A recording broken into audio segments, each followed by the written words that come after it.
Hello, everyone. My name's Paul Jones. I am a pediatric otolaryngologist at Loyola University Medical Center outside of Chicago in Maywood.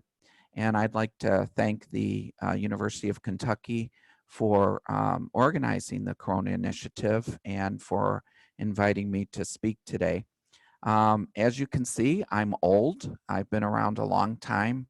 And so professionalism is something that I started out understanding in medical school as being just an observational thing. And I think now we are seeing it more as something that can be taught and definitely has to be evaluated. So I just feel that it was a hot topic in the 90s and 2000s, and now it's ingrained into our culture. But I would like to give you my perspective of it over the years. And I'll give you a little bit of background about me so that you understand that perspective. I have nothing to disclose regards to this lecture. So as I said, I'm old. I've been a student, a resident. I've been a voluntary faculty in a medical school. I've been paid faculty in a medical school. I've been a director of a program. I've been a program director. I've been acting chair, assistant dean, and associate provost. I've even served on the board of directors of a couple of hospitals. So my understanding of professionalism and how it is valued and how it is sometimes remediated is pretty extensive. And I've been on all sides of that remediation. So I'm the first one to say that professionalism is something that we all strive for, and it needs to be striven for, but sometimes we're not always successful. And I think that's okay. And I'm going to talk about why I think we need, as a specialty, as a group of professionals, we need to give ourselves some room to sometimes not be perfect. So the title of my talk, Professionalism Just Like Pornography. I know it's a little kind of a joke, but it's really because the most famous statement by the Supreme Court was in regards to a pornography a case. It was an artistic film that was shown in a small town, and the theater owner was fined for showing it, saying that it was pornography.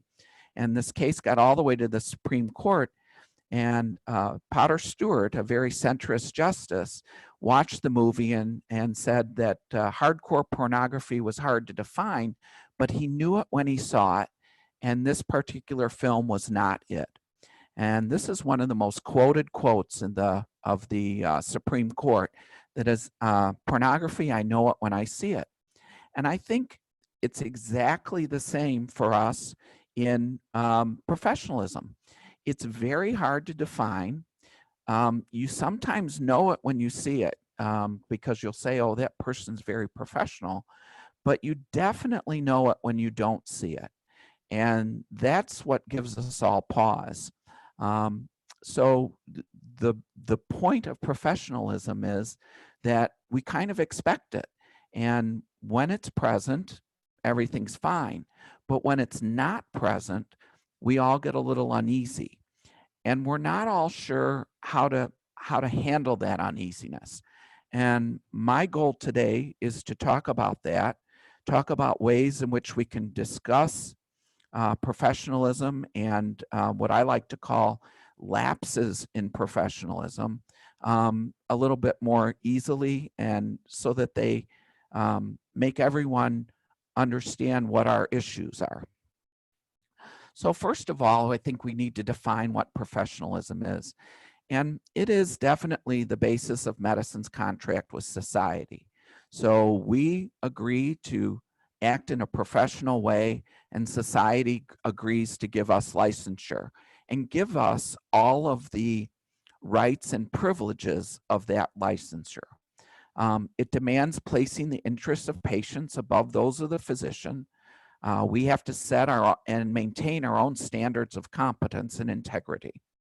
And that's boards, that's saying, here's the hoops you have to jump through in order to get to being able to practice independently, going through medical school, going through residency. And now we actually, as faculty, have a statement at the end of your residency that we feel that you are able to practice independently or perform these procedures independently. And that is something that has changed. When I started in medical school in the 80s, it was an experiential model. You spent 5 years in residency, you were board eligible. There was not a rigorous evaluation process as there is now, where literally the number of cases that you have done in a given subset of subspecialty areas are reviewed and made sure that you can pass on to the next level.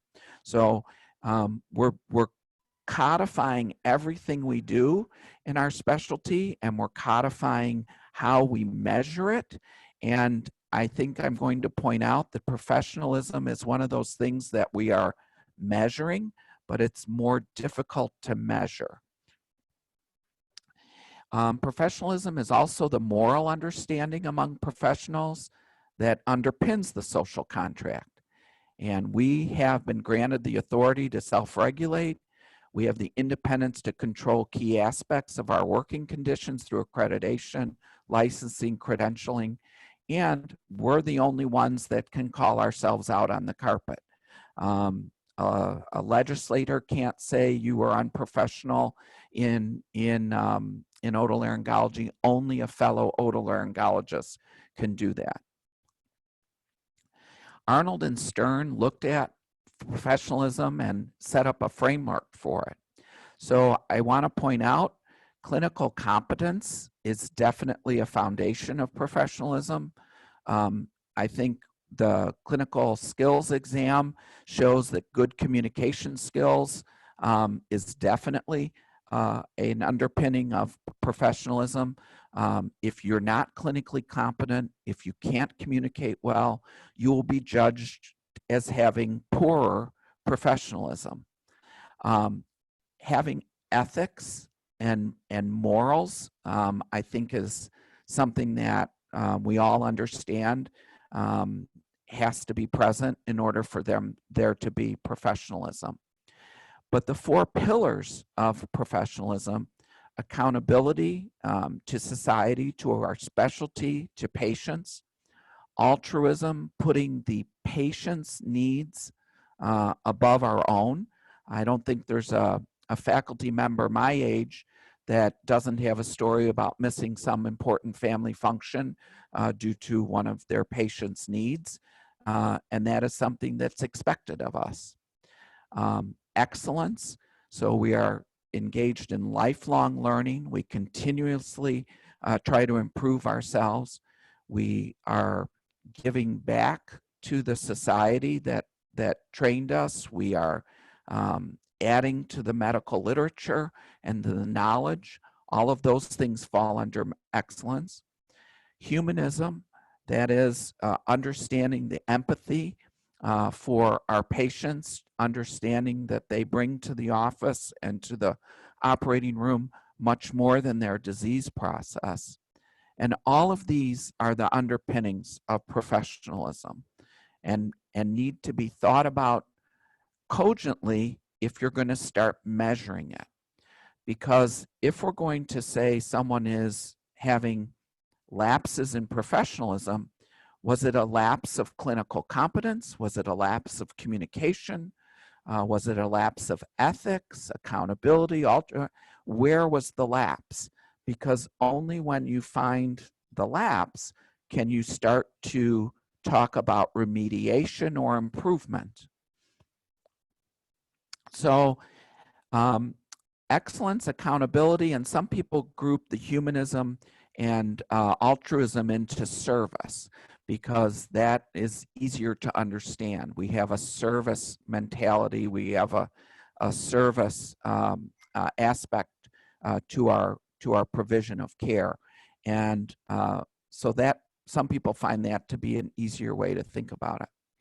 But our commitment to excellence starts in medical school. How many of us, Dr. Gantworker's previous lecture about, studying and thinking, oh my gosh, if I don't know this, some patient is going to suffer because of it. So we're constantly trying to keep up with the literature, improving the quality of care, and improving the scientific knowledge in our specialty, and figuring out better ways to do things.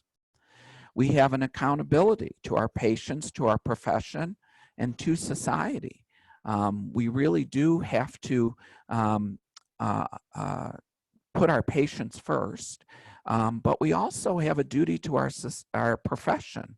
And I'm going to talk about that in the context of how we can behave professionally and service our profession. And then finally, we have our duty to society. During this COVID pandemic, I think all of us have felt the call to be just a little bit better than our neighbors in doing whatever we need to do to get this under control. For some of us, that means going into the hospital. For some of us, that means staying home and keeping our families at home and safe. But all of us feel that we as examples need to show this to society, and that's part of our accountability and part of our professionalism. And then the third, the combination of altruism and humanism is the service aspect, the duty, the acceptance of that service. All of us feel that this is a calling, that this is not a job. We're not putting in our 8 hours and going home. We're thinking about those patients. We advocate for them. We have the patient's interest in ahead of our own. And more recently, we've come to understand that our profession has come to understand that there are ways to interact with patients that show them more respect and show them more empathy by understanding their cultural differences and where they're coming from in their disease process. And in my opinion, that's been a great thing for the profession over the last 20 years. And then finally, honor and integrity and some of the things that come with the sacrifices that we make. So if you're not making the sacrifices, if you're not judged to be making the sacrifice, then you lose the honor and integrity. Again, it's a contract. You're granted these things because of the way you comport yourself. The big one that I feel that many of our colleagues sometimes don't understand is the autonomy that we are granted. So the legal, institutional, moral privilege that's granted by society and earned through observing certain standards of behavior. So we get to self-regulate. The plumbers have to follow the building codes. Doesn't take another plumber to say they did this wrong. The city inspector, who may or may not be a plumber, can come in and say this is wrong. Only people that can tell us that we did something wrong are another person in our same specialty. And that is part of that social contract. And that's what sets us apart from the trades and makes us truly professionals, is because of that contract and that ability to self-regulate that we have to hold so dear. If we lose any of the other parts of professionalism, that will come down as well, and we will be legislated into how we do things. There will be protocols that'll be come down, and if you have this, you have to do this, because the Senate will say this is how it has to be done, and that'll be voted into law. And so to keep our autonomy and to keep our self-regulation, to me, is paramount and what sets us apart. And so we have to be very cognizant of self-regulating. And that means stepping up when we see that someone has maybe not behaved in a way that behooves our profession.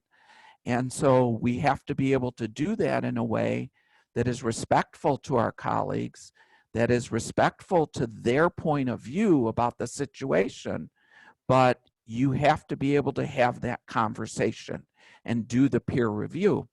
And many of you are already being asked to do that. I know some medical schools are putting peer review, 360-degree evaluations into their classmates. It's already there in some of the humanism societies. They're nominated by their peers in order to be a candidate for that society. So you're already being asked to make these value judgments on how professional or altruistic or humanistic, or all of these behaviors that gather around professionalism. And that is only going to increase, and I think that's only a good thing. And so I'm going to give you a framework on how to think about it and how to hopefully have those discussions.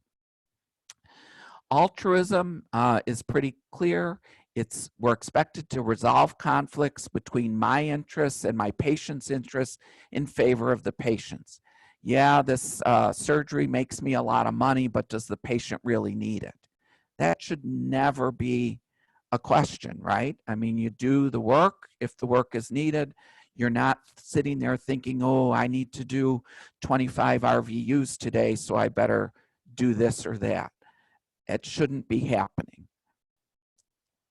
We have to commit to self-improve. We not master new knowledge. One of the things that I think has been very good in the recent years is you have to, when a new technology comes out, you have to show that you are proctored in it, and then you're signed off to do it independently. Just like the resident is when they start a new procedure. They're proctored in it, and then it's signed off that they can do that independently. Why should a practicing physician, when a new technology comes out, just be able to do it? No, there should be someone that has to say, yes, this person has done it. They are showing the right moves. They're doing it the same way that we refine the technique of our colleagues. And then peer review. As I said, we have a specialized knowledge. We're uniquely positioned, and we're the only ones that protect our consumers and our patients from failures of professionalism. And so we have to take that very seriously. So when you are asked to evaluate a colleague in that regard, this is, in my opinion, one of the most serious and challenging but important tasks that we have to do as a physician. Very many groups have looked at measuring professionalism. The AAMC, the LCME, ACGME, American Board of Internal Medicine, AMA, all of the specialty societies, and they've tried to find some way to characterize it and actually put it on some kind of a Likert scale. But what we're finding, and what I'll show, is that it's kind of either there or it's not. They've looked at all sorts of traits, and you can look at each one of these, and yes, they're all important, and yes, they all impact professionalism, but it's almost like it's too amorphous to really say, okay, Sam is really good at reliability, but not so good at integrity, and he manages his value conflicts, so I'm going to give him a B-. I mean, we just don't do that.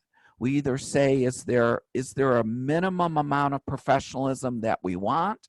And yes, they're better than that, or are they under that? Or has there been a pattern that suggests that they're under that?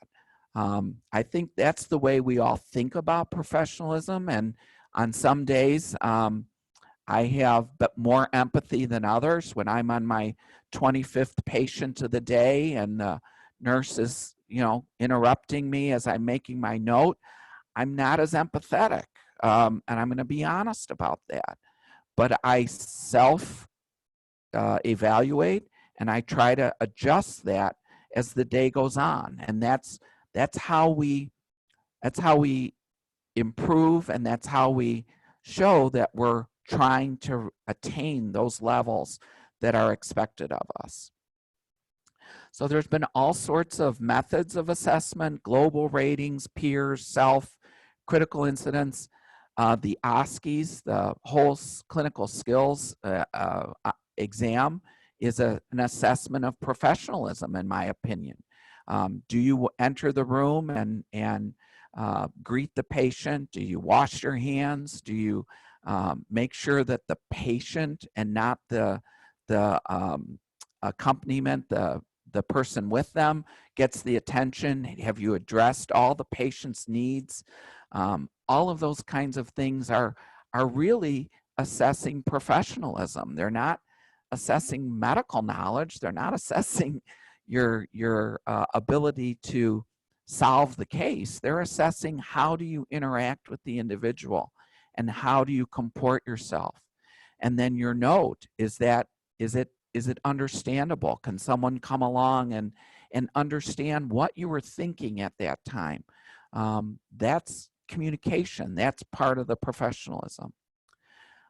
There's people that have looked at personality inventories and looking at moral reasoning and cynicism to see if this can look for professionalism. But all of this really got started back in the 90s.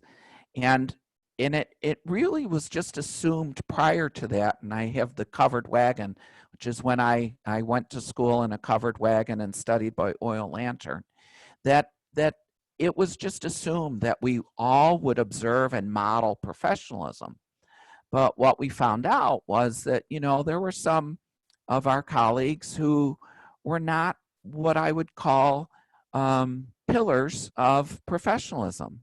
When I trained as an intern in 1988, the general surgeon chair of my department would not speak to female physicians. If they were on rounds, he did not speak to them. If he asked a question and they answered the question, he pretended like crickets were chirping. Now, that would not be tolerated today. And at the time, we were all all the trainees were very uncomfortable with that, but we didn't feel there was anyone we could kind of go and complain to, because we were the residents. In those days, you could be let go that day. You could show up for work and be told to go home, that were no longer needed. And that happened to some of my fellow interns. So it was a different world. And I'm glad that that's changed, because that type of thing should never be tolerated. If there is something going on, if a attending physician says or does or makes you feel a certain way that is not appropriate, there should be a mechanism at your institution for how to deal with that. And what you need to understand, and what I think the message is, that a single complaint is not going to have any deleterious impact for that individual. We all have lapses of professionalism, and I have been guilty of it. I've been in the operating room and said things that at the time did not realize how offensive they were. So we're all going to have them, and that's the important thing to realize. We've done, in 2004, physician leaders said they routinely dealt with unprofessional and disruptive behaviors. And so there was a need to kind of address this and to say, how are we going to impact that? I think when I was looking to go into residency and what specialty was I going to pick, one of the things I thought about was, oh my God, I'm not going to be one of those asshole surgeons. They were all arrogant and dismissive and not very nice. And I was like, I can't be that way. But I went through my rotations and oh my God, I love surgery so much. And I happened to find a group of ENT doctors who were very humanistic and cared very much about their patients. So I learned that not everybody had to be a jerk to be a surgeon, which was initially a thought of mine. One of the things that we looked at back in the 90s was what predicts professional behavior in the clinical years, and what the University of Michigan study found was really nothing from the admissions packet. You could write the most wonderful statement on how you want to be a doctor, and you've been to all over the world saving lives and stamping out hunger and improving water supplies, and that didn't really determine whether or not you were going to be professional in the clinical years. What did was whether you completed your evaluations of the courses you took, because again, that's you investing time for the benefit of others, not necessarily yourself, and also whether your immunizations were in compliance. Again, in medical school, you not wanting to infect other people. So those two things predicted professional behavior in the clinical years. The best study was Maxine Papadakis, though. She looked at physicians who had been sanctioned by state medical boards. So she took physicians who had been sanctioned by state medical boards. So these are physicians who have had egregious lapses in professionalism, to the point where there's been licensure action, either suspension or a revocation. And she took these physicians and then she matched them with same specialty and same age, and two. So she matched them with two physicians who were in the same specialty, same age, who were not disciplined. And then they went back and looked blinded so that they didn't know who was the disciplined physician and who was not. And they looked at any telltales, any tells in their medical school records. And they looked at three types of behaviors. They looked at irresponsibility, which they defined as unreliable attendance, poor follow-through. They looked at what they called diminished capacity for self-improvement. So were they able to introspect? Were they able to accept constructive criticism? Were they argumentative, or did they show a poor attitude? And then they looked at poor initiative, lack of motivation or enthusiasm, passivity. So they looked at those behaviors, but they also looked at board scores, grades, all of those types of things as well. And what they found was that the irresponsibility and diminished capacity for self-improvement were twice as likely to be noted in the medical school file of a disciplined student. There was really no difference in their grades and their other performances. It was just those two things: not showing up on time, not being able to accept constructive criticism. They were more likely to be the disciplined physicians. So then we knew we weren't doing the service in the medical schools. We weren't teaching professionalism, we weren't monitoring it, and we weren't remediating it when there were lapses in it. And so we set out to actually get professionalism into the curriculum. as I mentioned, in the 80s when I went to school, it was an observational and an experiential model of school. There was not a lot of documentation. We just figured you'd pick up what you're supposed to learn. And we called it the unwritten or informal curriculum. You had the formal curriculum of the studies the subjects that you needed to know, and the informal curriculum of how to behave like a physician, how to make sure you wear a tie, make sure your fingernails are groomed, those kinds of things, so that you would appear the part.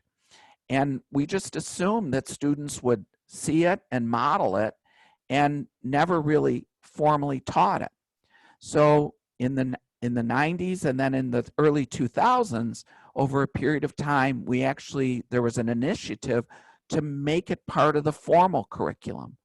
No, we're going to sit down and say, this is appropriate wear for the clinical years. This is inappropriate clothing to wear on the floors. This is what patients expect of us. This is behaviors that you're supposed to show up on time. You're supposed to participate. And we went through, and the vast majority of schools, medical schools in the country, there are only 110 at the time. I think we're up to 130 some now, had a formal curriculum with written objectives. And it was usually part of a physician's JIP course. This is when those became much more likely to happen. But then the assessment part with explicit and rigorous evaluations was kind of a weakness, and it remains so to this day, I think. The assessment part is what's hard. So we set out and said, here's the things we need. We need something to, we need teaching materials, but the biggest thing we needed was evaluation instruments and faculty development materials. And there's been some improvement in those areas, but I'm gonna say not as much as you'd think, because I'm gonna guess most of you, for most of you, this will be one of the first or only lectures on professionalism you might have heard. So realize that you're being evaluated as residents on professionalism every time you're evaluated. There's a separate professionalism box. Now understand that that professionalism box can be somewhat, there's that cohort kind of evaluation. So if your knowledge base isn't as great, your professionalism might not be as great, because remember that knowledge base is a bedrock of professionalism.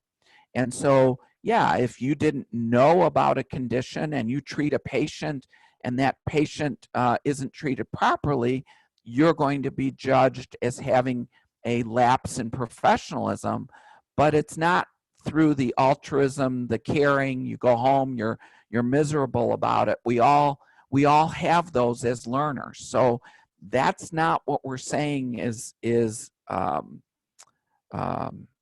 something that you need to work on specifically in professionalism.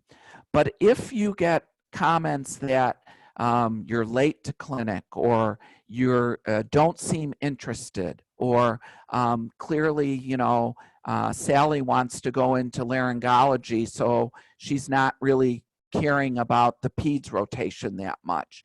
Those you should take to heart and kind of think about and see how you might improve your behavior. We're all going to have patients that come into our office and don't excite us, but we need to be there for them. They are coming to us for our expertise. And remember, it's part of that contract that we give them the best that we can. The MSPE, for medical students that are listening, there is a professionalism measure in that. You are being evaluated by your basic science professors on your attendance, your participation. They give a minimum, say yes, passed, or no, didn't. And we've basically gone to that on the MSPE. We kind of wanted some that were to say, oh, this one is most professional and this one is least professional, but you know, that's just not been possible. There's a standard that is observed, and anything above that standard is considered acceptable. Anything below that standard hopefully has been remediated or didn't make it to the finish line. So I think that in general, that's happening more at medical schools across the country.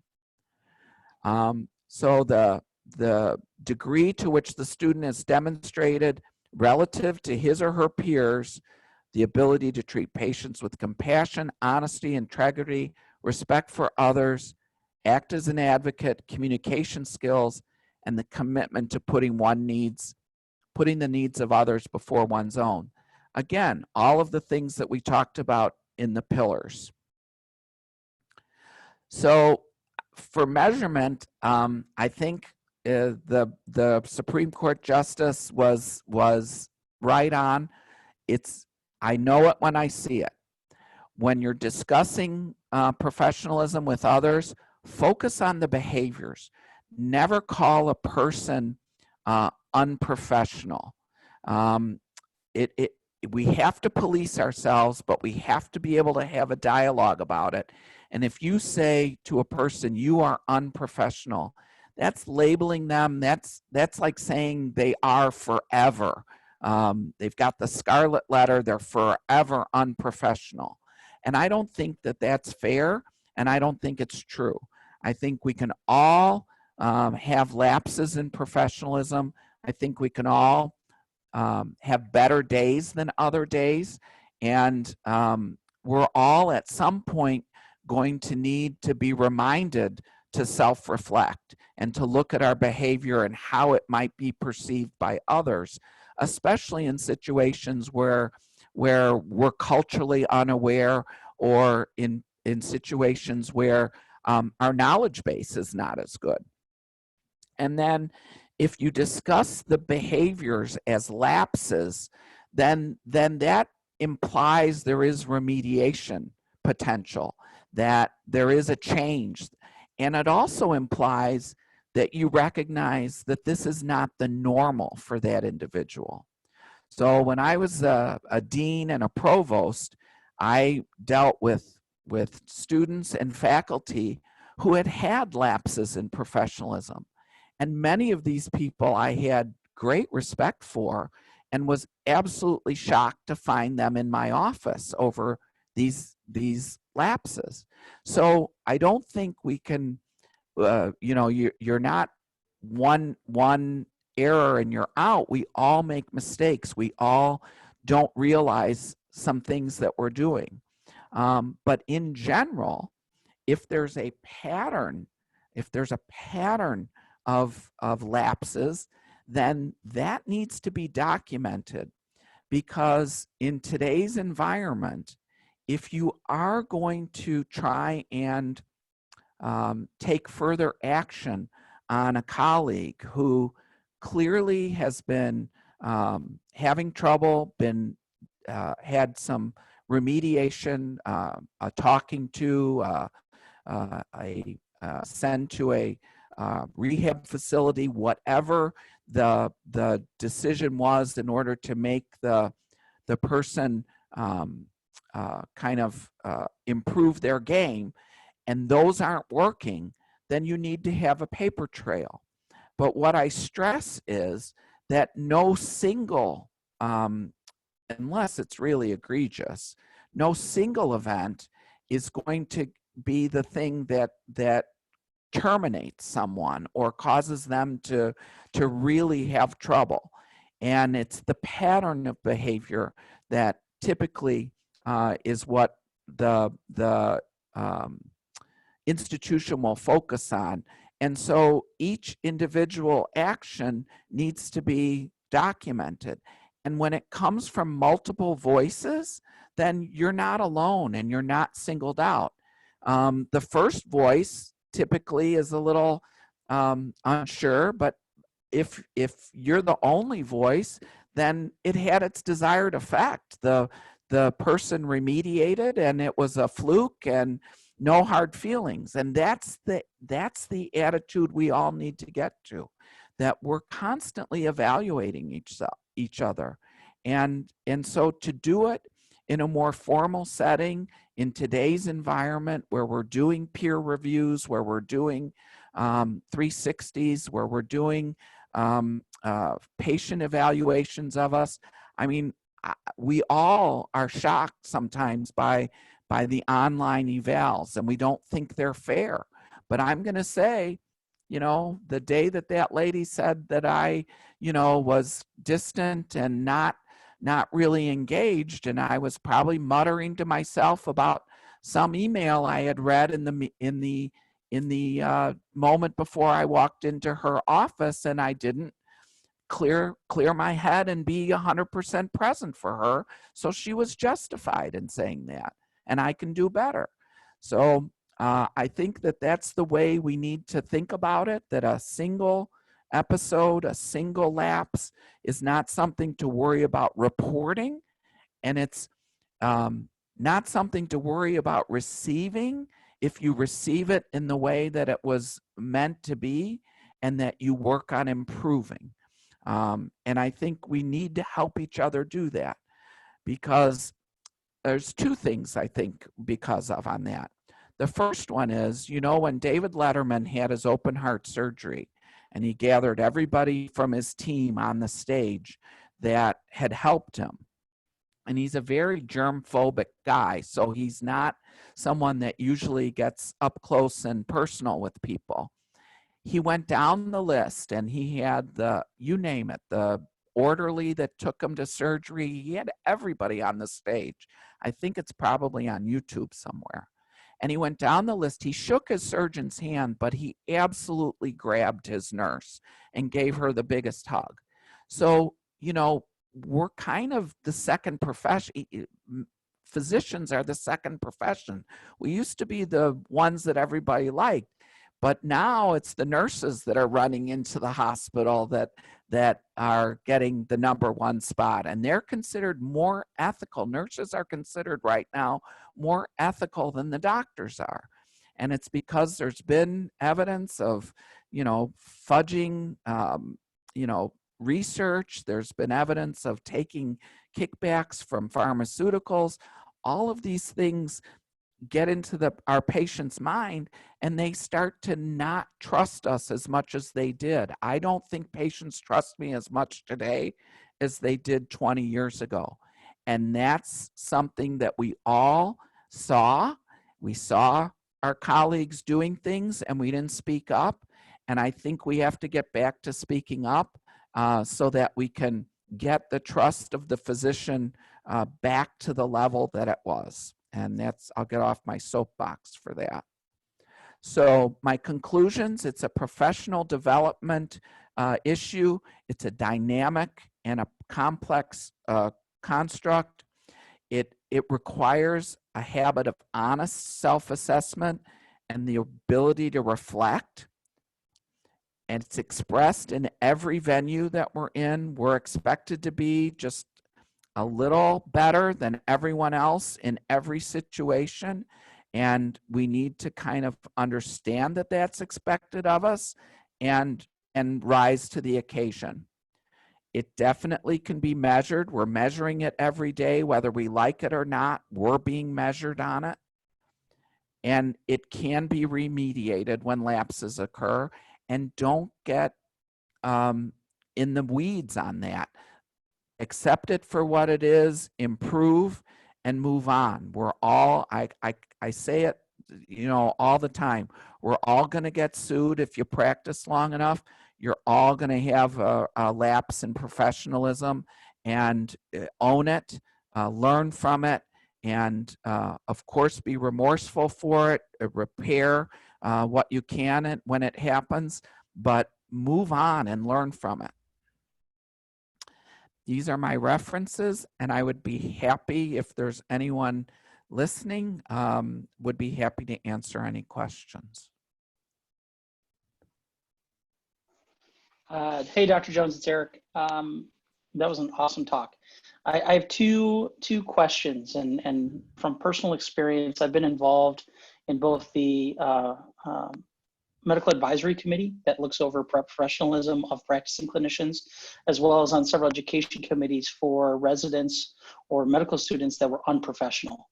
My two questions is one of the most difficult. Eric, yeah. they had lapses in professionalism. Sorry, lapses in Thank professionalism. you. We got to get rid of that word. Get rid of that unprofessional word. For sure. So one of the questions I had is some of the hardest people to give feedback on are those that lack insight. Mm-hmm. And my question is to you, for people who have had lapses of professionalism, how do you give them that insight? How do you show to them that what they did was a lapse of judgment or a lapse of character and that they need to remediate in some sense? And then the second question is when it comes to faculty discipline, you did say that there is a tendency to not report disciplinary for people who have had lapse of professionalism, but also when I've gotten people have gotten before the Medical Advisory Committee, there are mitigating factors that are brought up, and unfortunately, if somebody makes a lot of money for the hospital, it seemed to me that there was a reluctance to discipline those individuals, and especially if it was a pattern of behavior, that they were reluctant to take the next measures to discipline those individuals. If they had tenure, if they were friends with people on the committee, all those things seem to be mitigating factors as to whether discipline was going to be taken for people having patterns of poor behavior like you suggested. So two great questions. So the person who lacks self-insight, typically the first meeting does not go well. You bring the behaviors in question to the person's attention, and they don't see a problem with it. Or the person overreacted, or there was this or was that. It wasn't my fault. You have to, at some point, kind of grab them and shake them and say, this isn't about what you think. This is the way you're being perceived, whether you like it or not. This is the way you're being perceived. And if you're perceived this way again, there is going to be trouble. You have to be very specific when you meet with those individuals. It's not about, how this got misconstrued. No, you can argue with what was said. You cannot argue with how it made that person feel. You can't argue someone else's feelings. And I think that's the way you have to present it to them. The second issue is one that I think is still a problem, and I agree with you. Think of back in the covered wagon days, that person wouldn't even have been brought before your committee. If he was a big hospital, they would not have even appeared before that committee. It would have been handled in the executive suite, and it would have all gone away. So I think the fact that they're getting to the committee shows that we've made some progress, and all you can hope is that if they're given a pass or they're given a slap on the wrist this time and the behavior continues, and from my experience in the hot seat, it does. They get emboldened. They got away with this, so they go the next level. And then you have that paper trail. That's what I was talking about.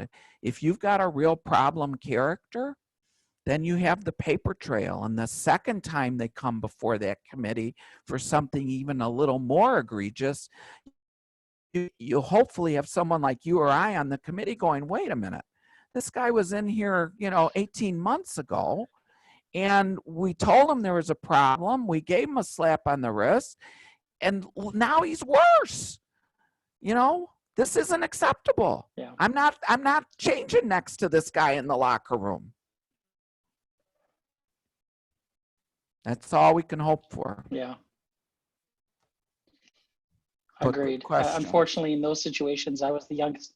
In the room. So and that's usually, that's what I have found, that the younger attendings are the most how can I say it, the most altruistic. They want this to be, they can't even imagine that these people exist in our profession. It's usually, I mean, as a medical student, the students that have these kind of problems, they're removed. All of a sudden, you know, your class started at 120 and now it's down to 118. And you don't know where those people went. But, you know, Right. in the real world, you know, it's difficult sometimes. Well, thank you. That was an excellent lecture. And just so everybody knows, Dr. Paul Jones is the reason I went to otolaryngology. Oh. He was my mentor, and he was in the dean's office at the time, and when I was in medical school, and the reason I went into otolaryngology. So thank you for that. But that's not because of lapses in professionalism did we meet. Not at all. Not at all. Not at all. It was actually through volunteering. Yeah, right. Yeah, RICSIP. Yeah. Yep. So, all right. well, thank you very much, Dr. Jones. This was awesome. Thank you. And Sarah Lynn, that concludes my talk, and I will send you slides. Okay, that's wonderful. Thank you so much. That was great. That was awesome. Have a great rest of your day, everyone. Thank you. You too.